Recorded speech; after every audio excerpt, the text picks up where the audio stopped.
Yeah, there's four. There's four in, Danny. Okay, so welcome everybody tonight to Trasnatera. My name is Stephen McCracken, and tonight's talk is going to be slightly different. It won't be in the form of a lecture, but interview with Danny Morrison. Now, to help is going to be Colm O'Rourke. Danny is a former Republican prisoner and Sinn Féin Director of Publicity. So I suppose tonight's will be a wee bit like Colm Scullion's talk on his friend Bobby Sands when he was in the cells with Army. So here at Trasnatera, we look at all aspects of our history throughout the years, no matter if it's Republican or Unionist or whatever, we'll try our best to cover it. So tonight, I'd like to welcome Danny Morrison. Thank you. You're very welcome to Trasnatera tonight, Danny. No problem. So tonight, the first thing I'd like to ask you, okay, if you can cast your mind back to when you were at school, was the Republican movement always at the forefront of your mind? Or did the likes of sport or music ever come into it,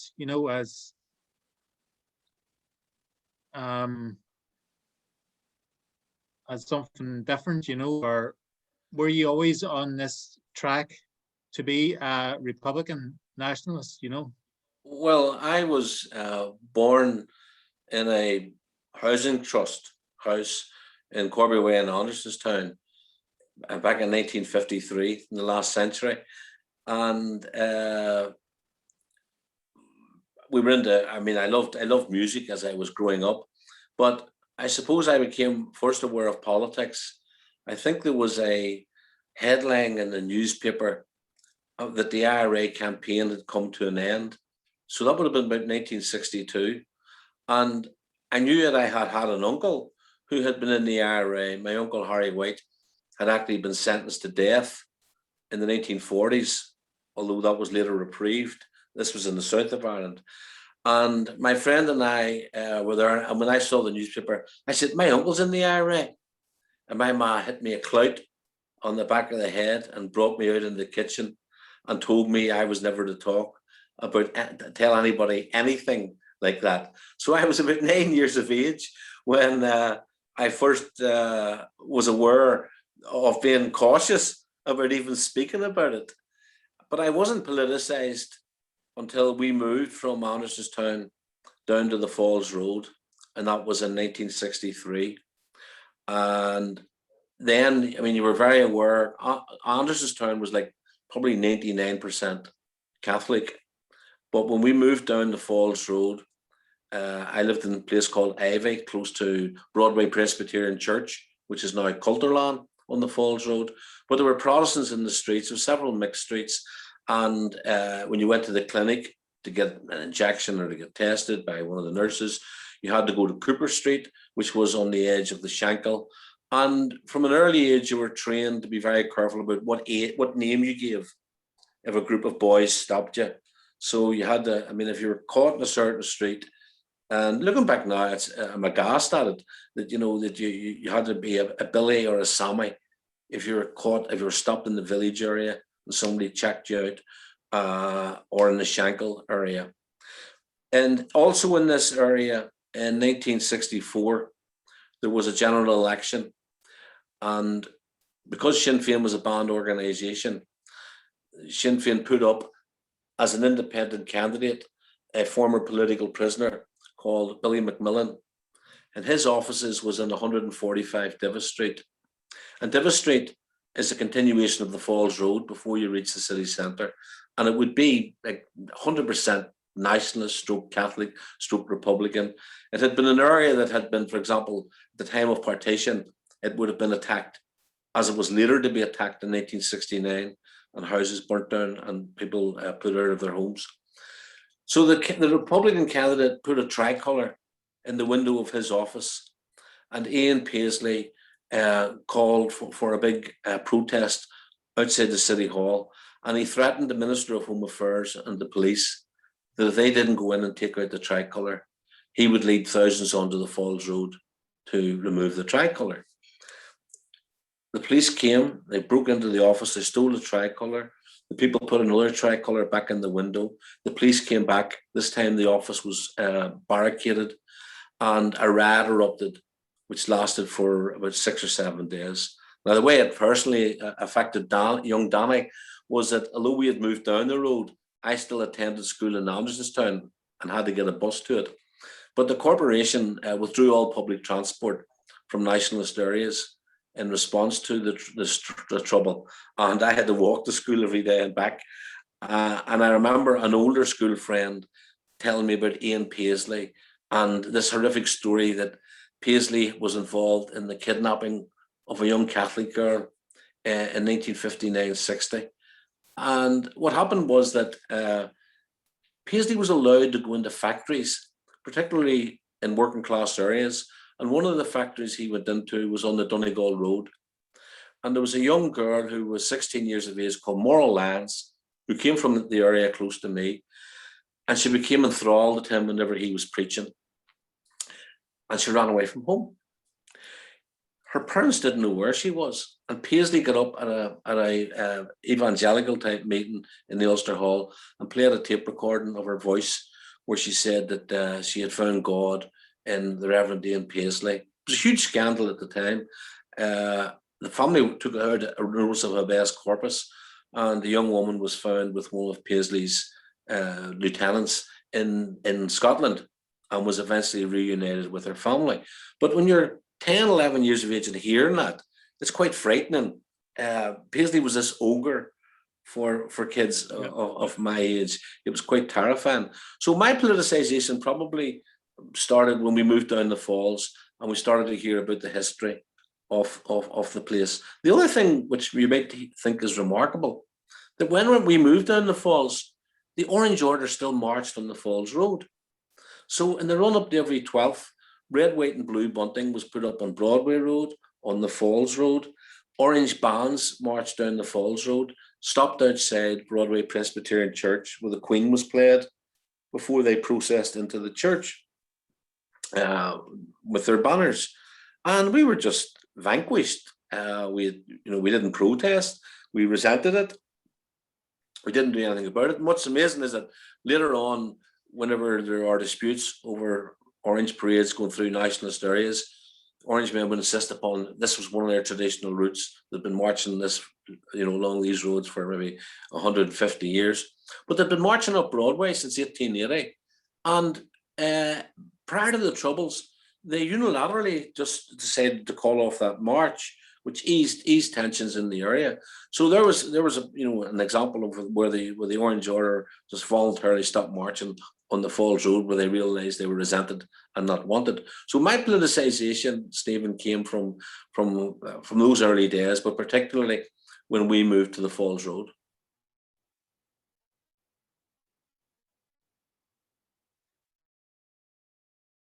And the likes of Ian Paisley, do you think if Ian Paisley wasn't around, it made a difference? Well, I mean, that is a very good question, because there were other fanatical ministers and preachers throughout the history of Ireland, and particularly in Ulster. I mean, the Reverend Rowan Hanna in the 19th century. So there's always seems to have been firebrand preachers who, and the distinction between religion and politics was often not quite clear.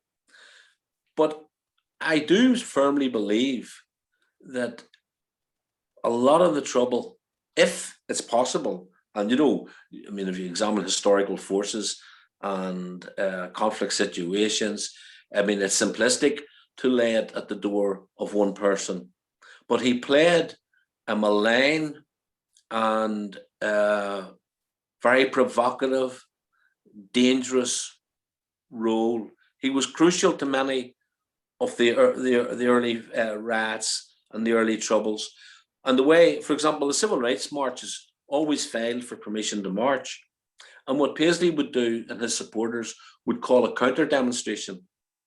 And in this way, the Home Secretary, the Minister of Home Affairs, who back then was a man called William Craig, he would ban both marches. And so therefore it became illegal to march for civil rights. So people began to get arrested, and if people broke the ban, they tended to be pardoned. And in this way, then they would fight back. So in this way, people would end up going to jail, or would end up having a conviction, which could have, if they had a job, could affect their work. And they lost their job, it could affect their mortgage if they owned their house. So Paisley played a malign influence. In one case, after the first of the troubles broke out in August '69, and the houses were burnt on the Falls Road, we put up barricades. So we put up 5 barricades in our area, which was the Ivy area. But our barricade across Broadway Road, we deliberately put a gate in it, because Broadway Elementary School, which was a Protestant school, servicing children from the village area, just across the M1 from Donegal Road and the Falls Road, we put that gate in for the kids. And Paisley, 5 nights in a row, mustered a big crowd at the bottom of Broadway Road, saying that the kids couldn't get to school and the barricade had to come down. And the minister, I think his name was David Hill, the Reverend David Hill, and the headmaster of the public school put out statements saying to Paisley there was good community relations and the barricade wasn't interfering with the kids. But on the last night, it was a Thursday night, he riled the crowd up, and they broke into Roddy's bar at the bottom of Broadway. They looted the bar, and then they marched in our area. It was about 1 o'clock in the morning. I had just started my A-levels. I was 16 at the time. And we came running out of our houses to defend the district. Paisley, of course, jumped in his car and was away to East Belfast so that he could wash his hands of any trouble. But when we came out, and up until then, we had been very friendly with the British Army. I mean, I had bought them cigarettes, made them sandwiches, made them tea. And when we came out, the British Army put their bayonets on and turned on us. Even though it was a crowd that was coming in from another area to invade our area. And there was a lot of tension, a lot of fighting. And a neighbour of mine, Jimmy Dempsey, dropped dead of a heart attack. Now, he's not mentioned in lost lives. He's not considered to be a victim of the Troubles.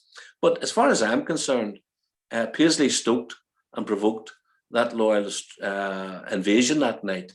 And a man died as a result of it. So, I mean, people can make up their own minds, you know, to what degree does he bear moral responsibility for that? But there's no doubt about it. I mean, I was amazed when he did the deal with Martin McGuinness and agreed to share power. I mean, I was as stunned as his most, you know, right-wing supporter. You know, I know that Desi Bowl, who was a leading barrister from the Shankill Road, and who had helped form, I think it was the Protestant Defenders or some organisation with Paisley in the 1960s, and who incidentally defended me when I was charged in the 1990s. But Desi Bowl fell out with Paisley over accepting the Belfast Agreement and going into power sharing with Martin McGuinness. So I was as stunned as that as well. Okay, so keeping with your childhood, you started up a radio during them times, didn't you? A private radio station. Could you tell us a wee bit about it? Well, I mean, at one stage, I thought I was going to be a veterinary surgeon. At another stage, I thought I was going to be a draftsman. At another stage, I thought I was going to be an electronics engineer. And during that phase, I would have been about 15 at the time. About 15, I was 15 at the time, and I discovered that there were a group of pirate broadcasters in Belfast, about 10 people in all. So I fell in with that group of people, and there was people like a guy called Buttons from the 3rd Street on the Shankill Road, Johnny Doak from the Shankill Road, a couple from Sandy Row. There was a pair of students, David and Heather from the university area, and there was myself and another friend of mine, Bobby, from West Belfast. And we built our own transmitters. We cannibalized old valve radios, and we operated on the medium wave band. Radio Ulster used to go off the air at 11:30, 11:45. And when it went off the air, we came on the air on that frequency. And it was a great time. I mean, it was fabulous. But the thing is, we never allowed ourselves to talk about religion or politics.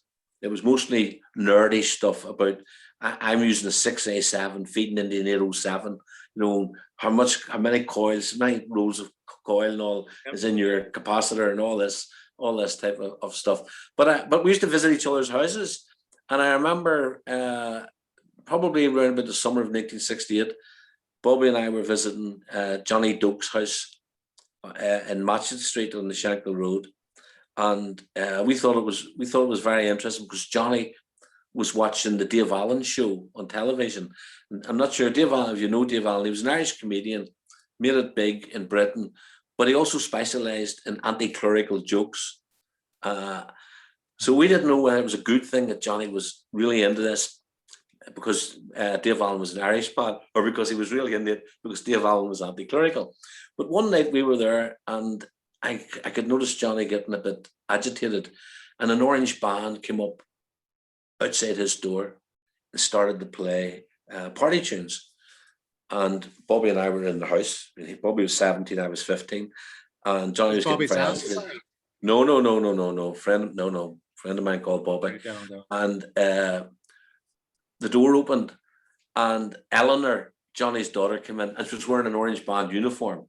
And Johnny was obviously embarrassed that we were going to see, and I felt for her. It was very interesting that we had those responses. So Eleanor came in her band uniform, and then whenever the barricades went up in August 1969, I was approached by an IRA man about, you're involved with transmitters. Would you put a transmitter? We want to create a pirate radio station. So the transmitter was put above the Long Bar in Leeson Street. Incidentally, the owner of the Long Bar, a man called Paddy Lenihan, his daughter later became the president of Ireland, Mary McAleese. So our transmitter was above his bar in Leeson Street, and it was like incredible. I mean, in one corner you would have had people training in weapons. Over here you would have the People's Democracy with an old Gestetner printer, bringing out a newspaper called Unfree Citizen. The Irish News came in one night, and there's a photograph of me in the Irish News of operating the radio station, and we played music which people had never heard on the radio before, like Republican songs and Irish traditional music. And I remember one day going into the radio station, and there was a queue down the stairs and out into the street, all these kids with wee tiny bits of paper, and they're all coming up. It's my granny's 70th birthday, would you play a song for her? And I mean, it might seem quaint, but the fact of the matter is that the local BBC never accommodated our community, my community, the nationalist community. And this was the first time people were actually had a voice on radio. But one of the saddest things was that about a week or two after Radio Free Belfast was on the air, Radio Shankill came on the air, run by loyalists. And I knew right away, because I could tell my signal, every one of our transmitters had its own characteristics. What type of power it was putting out, what type of aerial you were using, whether or not the audio was of a higher quality or lower quality. And I knew that Johnny had given his transmitter to the loyalists, and that was Radio Shankill. And I never saw Johnny again after that. So that was probably the first time I was involved in public, public type intercourse or public communication.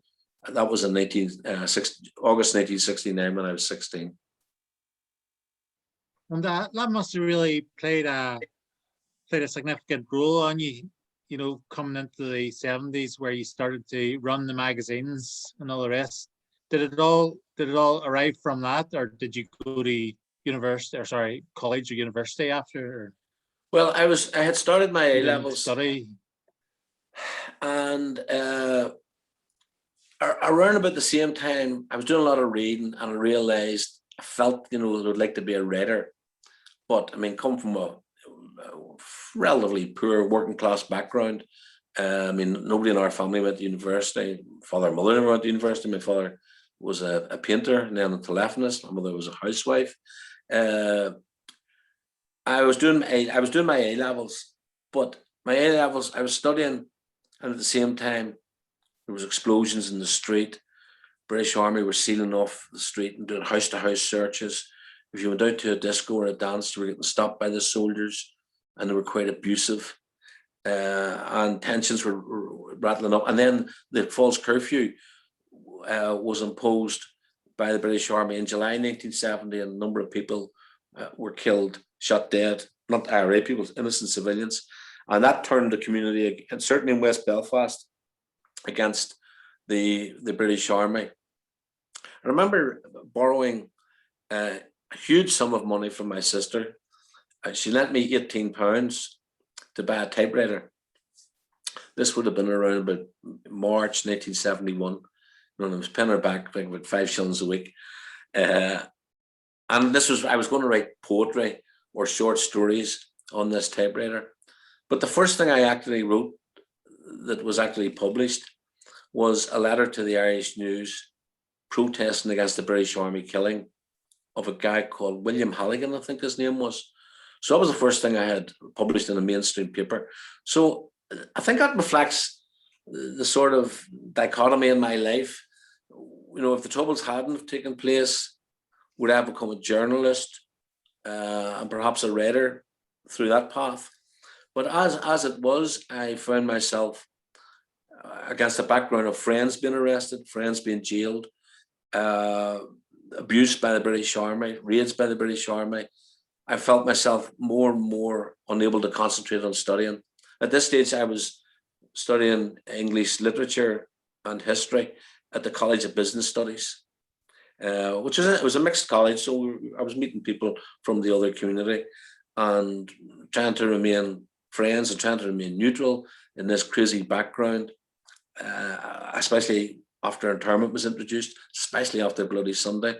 And I just found that I just decided I can't go on with this, and I decided to join the Republican struggle.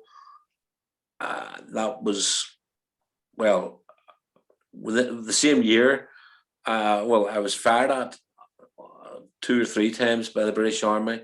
Passing car opened fire on me. And then I was at a dance in Clonard Youth Club on the 26th of November 1972, and the British Army surrounded the club and came in firing rubber bullets, separated the young people from men from women, put us up against the wall, and they arrested 70 of us in total, 70 teenagers, and sent us to different barracks. And I ended up in Castlereagh, and from Castlereagh, I ended up being interned. So whilst I was interned, I finished my A-level English. So the only exam I have to my name is A-level English, which I got in Cades 2 of Longcash in 1973. That's mad to think. So you went out to this dance and the British Army came in, surrounded it, took you all prisoner, and that was you then interned. But they had, I mean, obviously part of the question was that we know that you're involved, you know. You know, I had disappeared. You had been in, Pardon? Go ahead. Well, I had been at college and had disappeared out of college, and on a few occasions when they started doing raids, I started staying out of the house. And on 1 or 2 other occasions, but not on the night of my arrest, on 1 or 2 occasions, I was arrested under false names. And I mean, I was arrested, I remember St. Patrick's Night, maybe 1972, being arrested and brought to a British Army base on the West Circular Road, Loyalist area. I think it was called Paisley Park, nothing to do with Paisley. And I was thrown out, and they threw me out in the middle of a gun battle. So I was in a Loyalist area and was shooting from the other side of Springfield Road into the West Circular area. And it was a nightmare trying to get out of that situation. That was just, I mean, one experience. Operation Motorman, the areas were saturated. I mean, they took over Casement, British Army occupied Casement Park. They occupied McCrory Park. They took over GAA grounds. They took over the nurses' home at Broadway. They took over St. Paul's School in Beachmount. And that was another, I mean, incredible period of occupation, intense. I mean, everywhere, military patrols every corner. It was impossible to move. So that was the type of environment where I became involved in republicanism. And in Longcash, I then became PRO of our particular cage. So, and I also kept a diary.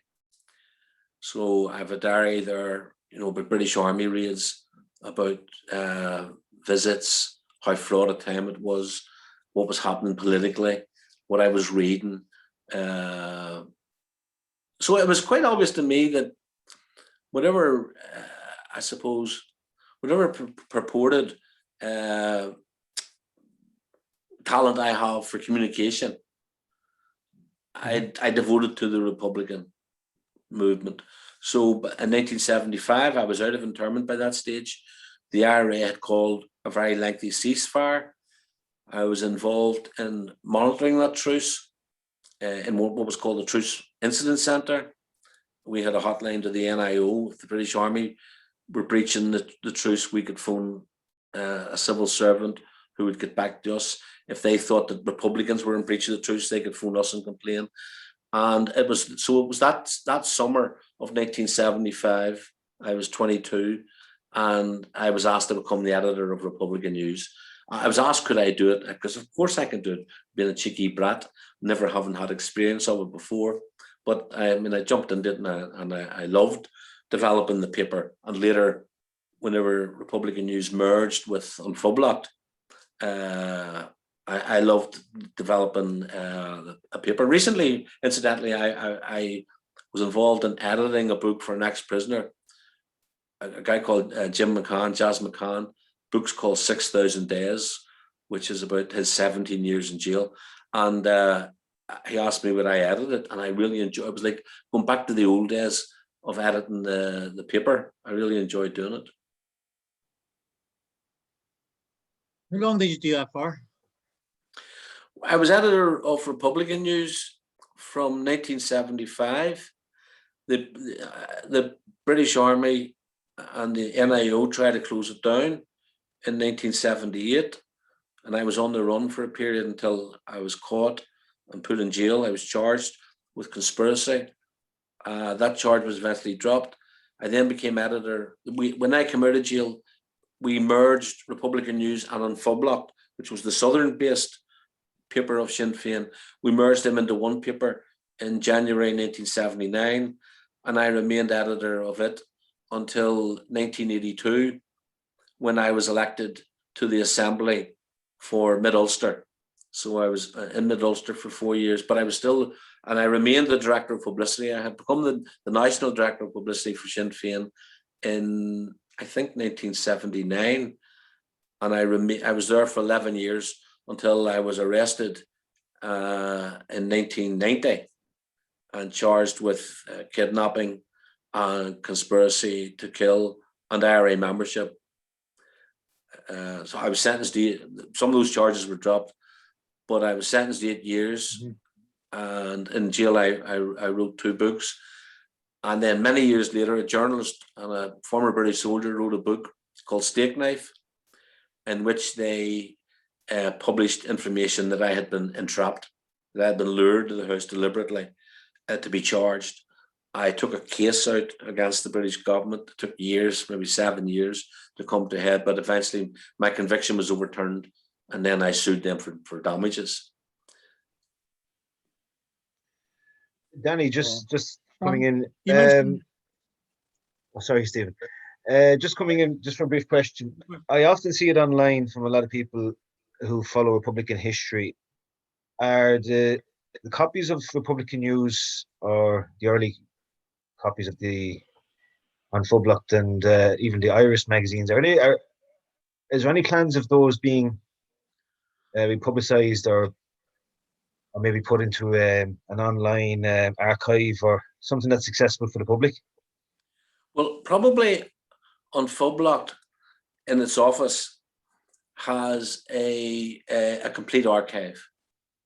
For our part in Republican News, we were suffering so many raids. I mean, the British Army actually raided the printers in Lurgan and seized the entire print run. And at one stage, by the way, they arrested the businessman who ran the printers, and he was a member of the SDLP, and they charged him with IRA membership and put him in Crumlin Road jail. The man's completely innocent. So there's lots of missing Republican newses. There's no complete archive of Republican news, although somebody in their house might have one, might have an archive. And we were also putting Republican news into the Linen Hall Library and copies of Infoblocked Republican news into the National Library in Dublin. It's very funny. Every Thursday afternoon, the British Embassy, an official from the British Embassy used to come around to 44 Parnell Square for his 12 copies of Infoblocked. They had a standing order, you know, obviously for MI5, MI6, the Civil Service, the MPs, the Secretary of State. So they used to come around every Thursday and buy their 12 copies of Infoblocked. So they probably have an archive somewhere. Thanks, Danny. If I can just take you back, you mentioned about your time as an MLA. Yes. You lost your seat eventually to Willie McRae. Do you remember? You probably do remember. Well, what happened was, I was elected in October 1982 for Mid-Ulster, and it was an assembly election, so there were 2 or 3 other people also elected, and William McRae had been elected for the DUP as an assembly member. There was a Westminster general election in May 1983, and I stood for Sinn Féin in Mid-Ulster. Dennis Hockey stood for the SDLP, and William McRae stood for the DUP. And it was quite a dirty campaign. There was lots of intimidation. People putting up posters were fired on. On the day of the election, we decided that we were going to put impersonation agents into all stations, which had never been done before. And we were challenging impersonation going on the unionist side. They were alleging it was impersonation taking place on the nationalist side. And the person who was sitting in the station, if they felt there was impersonation taking place, they were supposed to call it out and get the person challenged and their identity challenged. In Coke, in the station in Coke, loyalists were coming in, and the person who was representing us, at one stage a loyalist produced a gun, just opened his coat and produced a gun, says, if you don't get out of here, we're going to kill you. And the NIC were standing across the way and did nothing about this, but our man felt he couldn't stay there anymore, and he fled the station.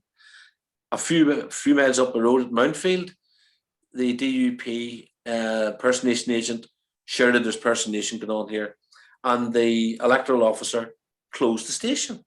This was at 20 minutes to 10. So by the time Sean Begley and I, there was no mobile phones in those days, we got somebody phoned down to Pomeroy.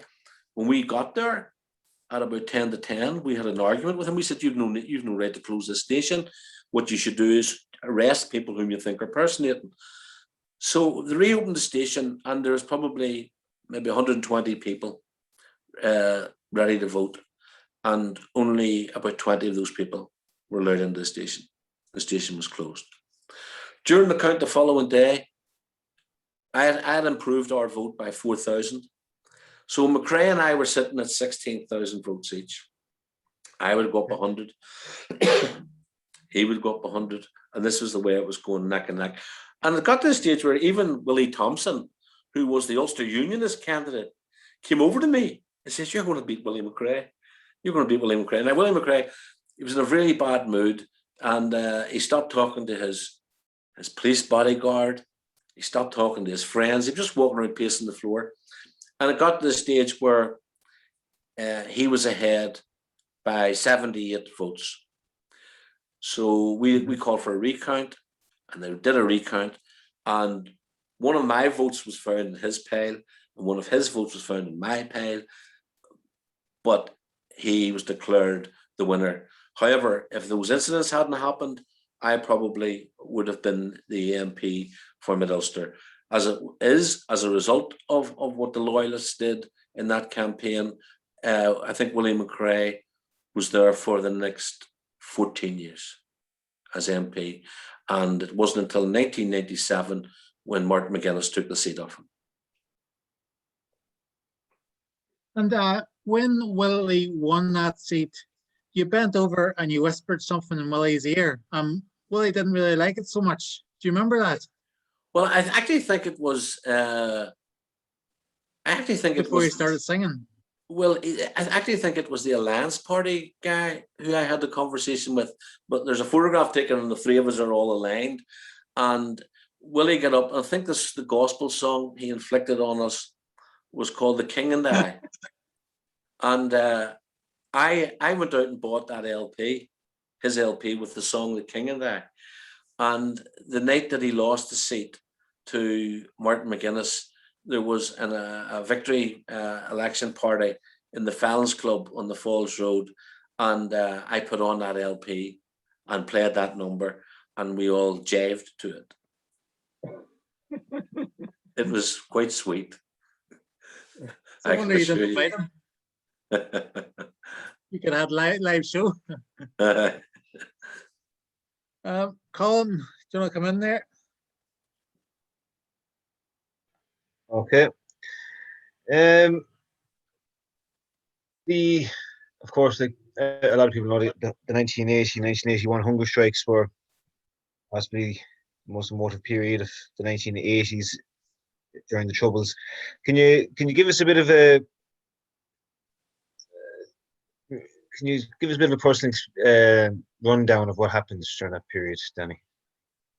Well, when at the early days of the Troubles, as people were arrested and charged and convicted, numbers rose in Crumlin Road Jail. Long Kesh was opened in late 1971 for internees, and the internees were, because they weren't charged, because they weren't sentenced to any length of period, they were in jail indefinitely. They were allowed to wear their own clothes. They didn't do prison labor. They didn't have to obey like prison numbers. They ran their own lives, and I was interned in cage 2 of Long Kesh and cage 5 of Long Kesh, and you had a staff which dealt with the prison administration. So that was from about October 1971. In Crumlin Road Jail in 1972, where sentenced Republican prisoners were held. Back then, prisoners were expected to wear a uniform, do prison labor, whatever they were ordered to do by the prison officers. It was a very subservient and cruel type of imprisonment. And there, the sentenced Republican prisoners went on hunger strike. They were about 35 days on hunger strike. And at that stage, no one had died, although the person longest on hunger strike, Billy McKee, his condition began to deteriorate. But the British government agreed to a settlement. And they introduced what was called special category status, which was just another name for political status. So now, Republican prisoners who were sentenced were treated the same way as the internees. And the Republican prisoners in Crumlin Road Jail were moved to Long Kesh, but a different part of the camp. They were divided by a wall from where we were. And there was relative peace in the prisons for several years, even though we were still subjected to, like, every 2 or 3 weeks, a British Army raid in the middle of the night, even though when we hit the emergency button, if somebody had a heart attack or somebody had an asthmatic attack, prison officers could take 6 or 7 hours coming, even though a prisoner trying to escape was shot dead. In October 1974, no prison officers were attacked. So there was this sort of truce, neutrality between the prison officers and the Republican prisoners. The British government, the British Tories, didn't like the way this was depicted in the media because it looked like this was a POW camp. It looked like if these were prisoners of war, then there was a war taking place. And the British government took exception to that, and they decided to unilaterally break the agreement. And they made an announcement that anyone arrested after the 1st of March 1976 would no longer have political status or special category status, would be going to the H blocks, and the H blocks were built at Long Kesh, but they changed the name to the Maze Prison because Long Kesh had been associated, as a result of the hooded men and the internment, had been associated with torture and and prisoners being mistreated. So they changed the name of the prison to the Maze, but it was still Long Kesh, and it was the H blocks of Long Kesh. So prisoners were sentenced. They were stripped of their clothes, often beaten. They refused to wear a prison uniform.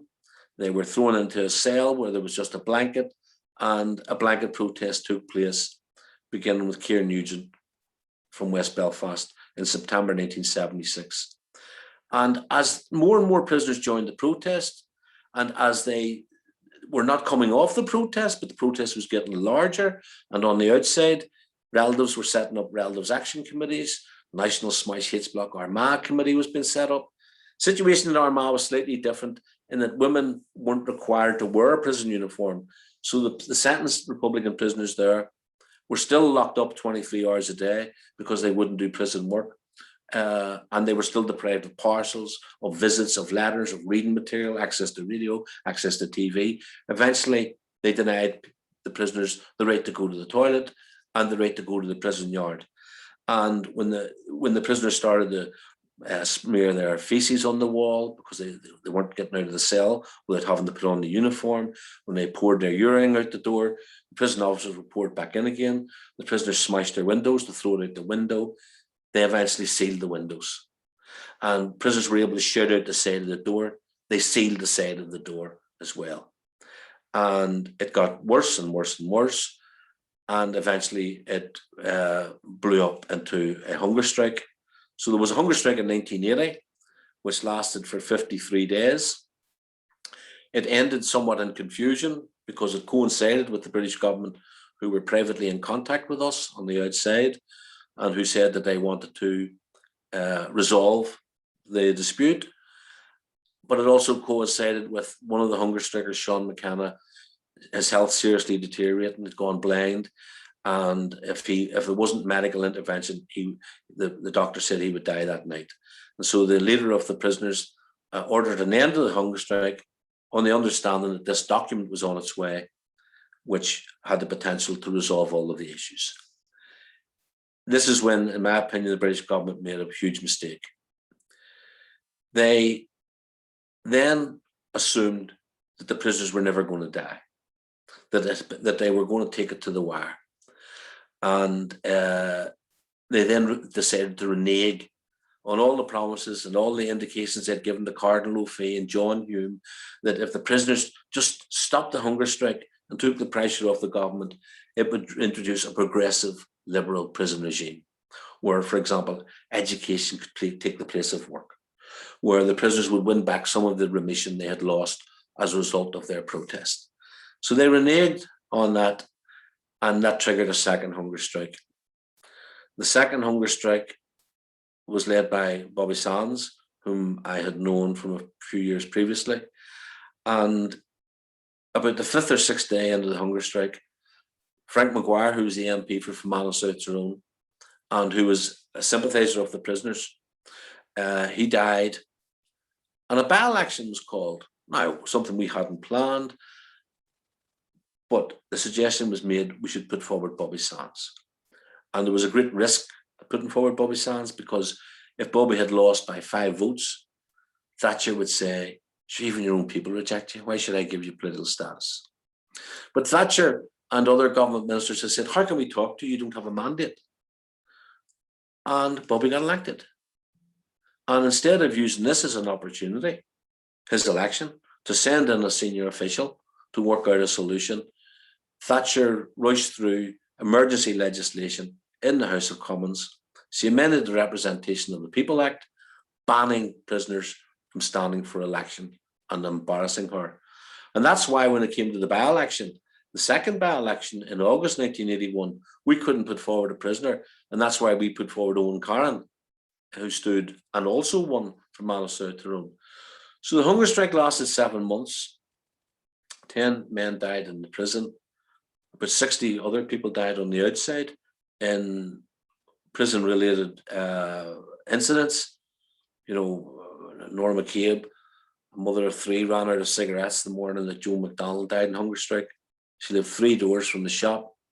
She went to go cigarettes, and the RUC shot her dead with a plastic bullet.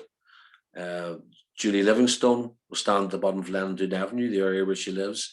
14 years of age, she was shot dead. Carol Ann Kelly, 11 years of age, went to get a bottle of milk for a pensioner who ran out of milk. She was shot dead. All during the hunger strike period, when people were protesting on the streets or banging bin lids or giving out leaflets. It was an incredible 7 months.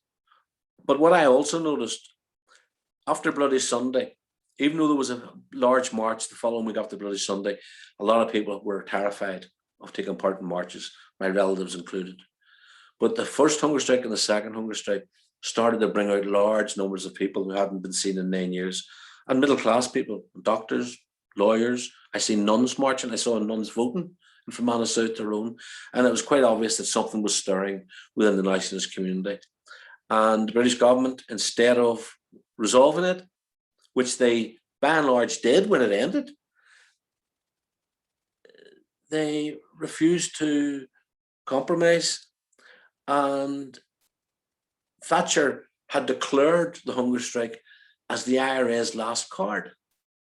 And all these stupid remarks, this intransigent position, and what she was doing, she was actually, in my opinion, not unintentionally, converting large numbers of people to the Republican cause. And when I look back at that very emotional period, you know, I can imagine how the people in Dublin felt in April and May 1916, because I mean, a number of leaders who signed the proclamation were executed over a 2-3 week period, but these hunger strikers died over a 7-month period. And to me, and certainly younger people, that was our 1916. Cheers, Dan. You mentioned earlier on about your incarceration the second time in the early 90s with the steak knife incident. How did that personally affect you? Or did it personally affect you? Yeah, the Republican movement sold my car after 2 weeks whenever I was on remand in Crumlin Jail. That wasn't a good sign. You know, they were telling me I was going to get out, and then they sold my car. No, it was, well, I was charged with kidnapping, conspiracy to murder, and IRA membership.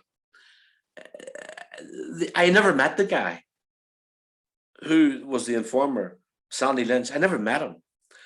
He never gave any evidence against me. I wasn't up the stairs. I was literally in the house for about a minute. And I was going to meet this guy on the basis that he was going to do a press conference and he was going to reveal aspects of the dirty war, the fact that his handlers were trying to get him to set up for assassination to North Belfast Republicans. And as I arrived at the house, so did the cavalry. And I ran through the house. Soldier was at the back door, called upon me to halt. I climbed over a fence, went into the house next door where I was arrested. And then I was charged. Now the charges, it was quite obvious to the judge that there was no evidence. So he himself unilaterally amended the charges in the middle of the trial. He changed the charges. And I was sentenced to 8 years for aiding and abetting the unlawful imprisonment of Sandy Lynch. And Lynch had told lies on the witness stand. And a young lad contacted us. He had seen my photograph on the TV. This guy was in England. He saw my photograph on the TV and he saw Lynch, and he recognized Lynch as having been a member of the INLA who had shot and tried to kill him a few years earlier. And he went to the police. He contacted the RUC and he said, that's the guy who tried to kill me. And Lynch had denied this under oath when he was in the witness stand. So we thought this guy was going to come back and give evidence at our appeal. And we later learned that he was paid a large sum of money by the police and he disappeared and our appeal was lost. So I was 16 months in Crumlin Road jail and we were locked up 23 hours a day there. But when I moved to the H blocks, and I landed in the H blocks in May 1981, so this is exactly 10 years after the death of Bobby Sands, and it was like being interned again. The prison officers were deferential, I mean, on my first night, the prison officer said to me, "Is it okay if I lock the door now, Danny?" And then he said to me in Irish, "Why?" We ran the prison. We wore our own clothes. There was no labour. We did our own laundry, of course. We swept out our own cells, and we had access to the football field. I was able to begin an open university course, do an arts foundation course. I finished one novel in jail and was halfway through my third novel when, at the time of I was released. So, I mean, it was still tough on families. I mean, my relationship broke up with my partner, and I hadn't proper access to my two sons, who were 9 and 14 at the time. And I served 5.5 years out of that 8-year sentence. But I mean, there was other people I was inside with who were doing Mandela-like sentences, into their 22nd year and their 23rd year. But I'd also, I mean, when I was in jail and I was following closely political developments, I had seen statements from senior British Army officers saying that there has to be a political settlement, that the IRA cannot be militarily defeated. And it was quite obvious to me that this was at a time when we knew that prior to the capture of the Exxon, with thousands of tons of weapons, that 4 major shipments had got through to the IRA. So it was obvious in the 1990s that the IRA was better armed than ever and could probably fight on forever. But if there was a military stalemate, then fighting on won't be fighting on for, if the balance of forces was going to be the same. And I was coming around to the idea that I felt that there should be a ceasefire, and that would involve a compromise, because you're only going to be able to win at the negotiating table what you'd won on the battlefield, figuratively speaking. And the SDLP were there and the Irish government were there, and they could circumscribe whatever ambitious plans you had. I thought that the Republican leadership was very brave in taking that stand and compromising. And in my heart, I knew that ultimately it would mean having to take seats in Stormont and share power with the Unionists and go down a path of trying to build some sort of reconciliation and getting over the past and the polarization which the conflict had brought about. There was always division in our community. I mean, prior to 1969, there was major division. And around the time of the 12th, people stopped talking to their Catholic neighbours. I know many examples of that. So the place has been poisoned, in my opinion. Now, I don't expect the Unionists to go along with this, but in my opinion, partition has been probably the most destructive historic event in the last 200 years. I mean, the Unionists originally weren't demanding a northern state. They were using the UVF and the Ulster Covenant, hoping to keep all of Ireland within the United Kingdom. That was their aim. They didn't set out to set up a Belfast Parliament or a Parliament at Stormont, but the British government just agreed to draw this line. And when the Unionists were faced with that, they decided to ditch their brethren in Ulster, Cavan, and Monaghan, and mathematically go for the greatest territory with the greatest numbers, which they could hold in perpetuity, except they couldn't. And the only way that they could hope to do that was by discriminating, not building houses, not creating jobs. And it's no accident that despite the fact that the nationalist community were a minority in the north, they made up 60% of those who emigrated. And by shedding those numbers, the Ulster Unionist Party hoped to maintain its position in perpetuity. And it meant there was no generosity there. There was no, they never thought of giving us UK civil rights. And in the denial of that was the seed of their own destruction, was what happened next. And you can only explain, I mean, awful things happened during the conflict. Unconscionable things happened. I mean, the IRA killed civilians in bomb attacks in Birmingham and Donegal Street, at Enniskillen. And I wish these things had never happened. I mean, if the Ulster Unionist Party had agreed to a Good Friday Agreement in 1969, no one would have died.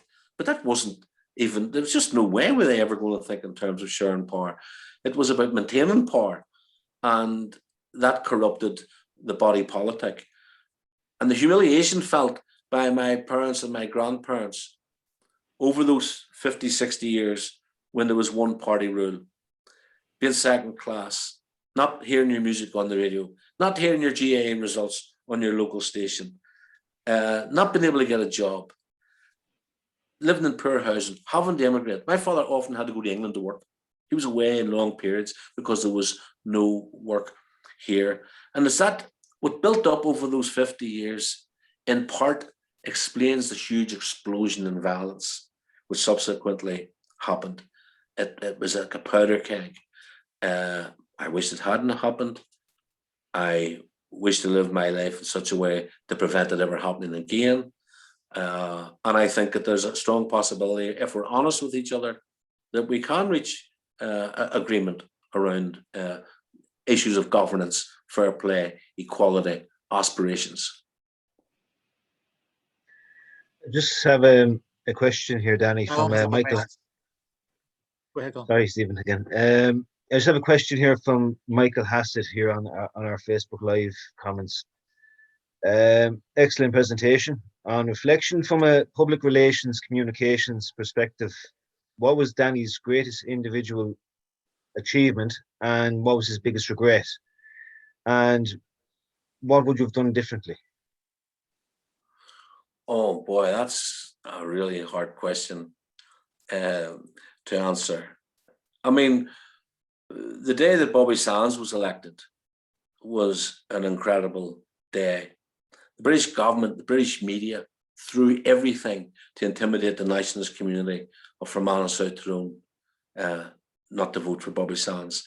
And I travelled back from the technical college where the count took place with Mr. and Mrs. Sands, Marcella, her husband, and myself, full of hope that here was an opportunity for ending the prison dispute, the prison crisis without anyone dying. And that was an incredible day. Also, the day that I got out of internment, the prison officer, we had a huge, it was just Christmas time, and the British Army came in and they wrecked the cage, stole photographs of your girlfriend. They poured petrol into our water tank, and we had parcels in, so they spreaded sugar over like bits of beef and ham and that. And then a prison officer came in to the cages, and 65 prisoners were getting released. And I was number 65. So my mother was up waiting to visit me when I came walking out and was free. That was a great sensation. In terms of mistakes, regrets, well, there were many of those down the years, many. I mean, I suppose at a humorous level, going to Carrigard Avenue on the 7th of January 1990 was a major mistake because I ended up getting 8 years.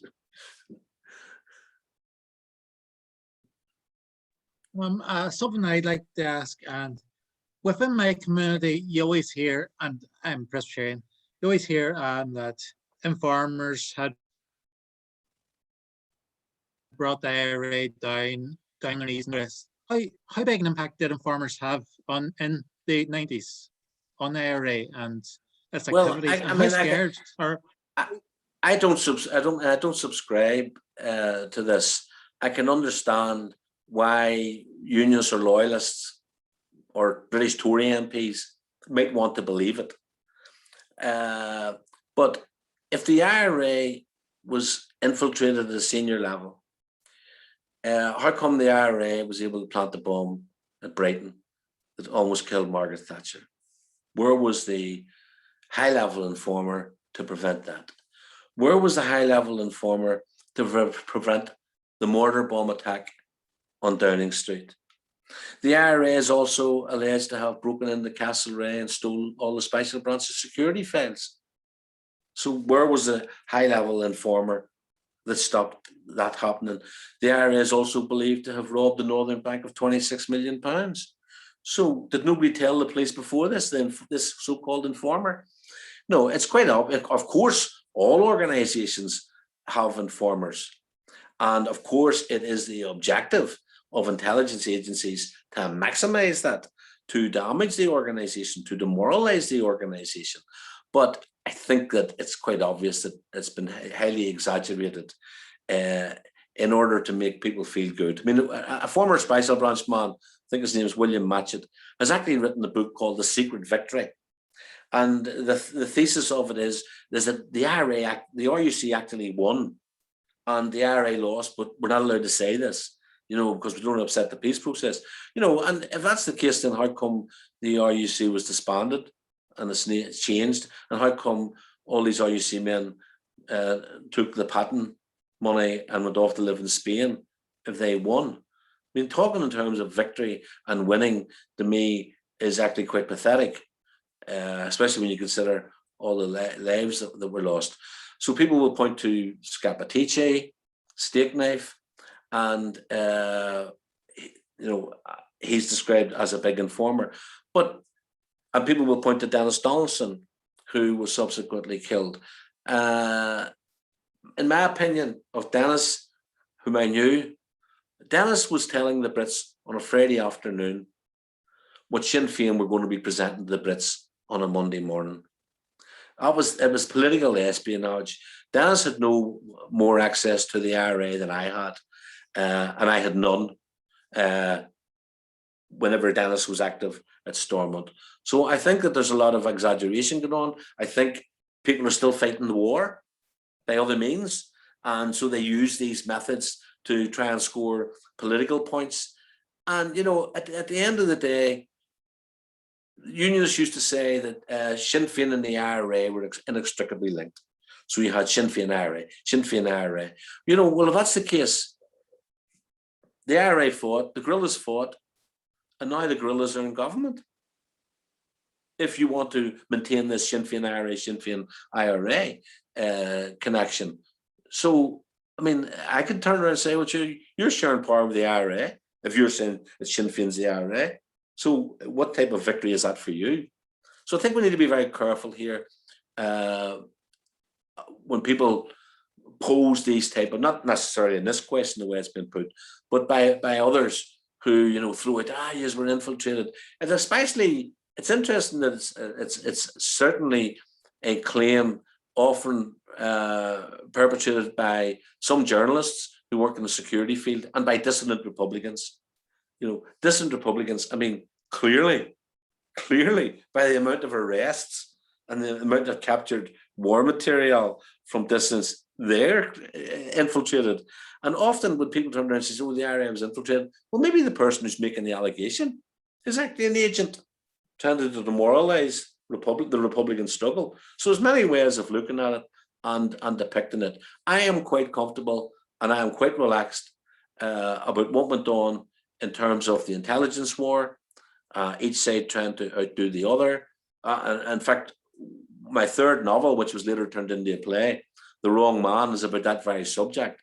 It's about the grassroots intelligence war by a secret unit of the IRA and the British intelligence on each side trying to outwit the other.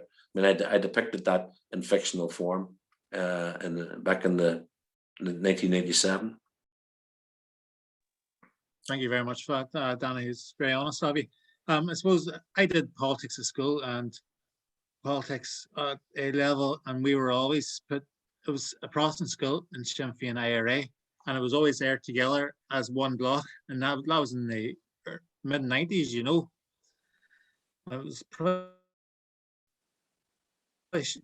like real education on the behalf of the Protestant schools as well, maybe. I don't know. But it's sort of a narrative that's always been thrown about by these informers, and were brought to your knees and all the rest, which everybody can see, really, if they look closely enough, that it was a load of bollocks, really, you know. Well, if they were infiltrated and brought to their knees, then why didn't the British government continue the war and put everybody in jail so that they were even weaker? so it doesn't make sense. It's not logical. Mm-hmm. Oh no. Colm, do you have any more questions there? You have to unmute yourself first. I've got him off for this. No, I'm fine. I'm fine from my end now, Stephen. So I'd say on my behalf, anyway, thanks very much, Danny, for coming in tonight. Amazing answers there from you. And I hope everyone has enjoyed it. Anyway, so, thank you very much. And thanks for coming on to Trust in It here tonight. Stephen's internet is a bit dodgy there, is it? But yep. No, thanks, Danny. And I'm judging from all the comments from everybody tonight, it's very positive comments. Everyone's saying excellent, and you can listen to Danny all day. Great to hear. So, but thanks for coming in tonight. Okay, Stephen, thank you. We'll talk to you again, Danny. Thank you very much. Okay. Thank you very much, Danny and Colm. Okay. That was very good. Take care. Bye now. Bye-bye.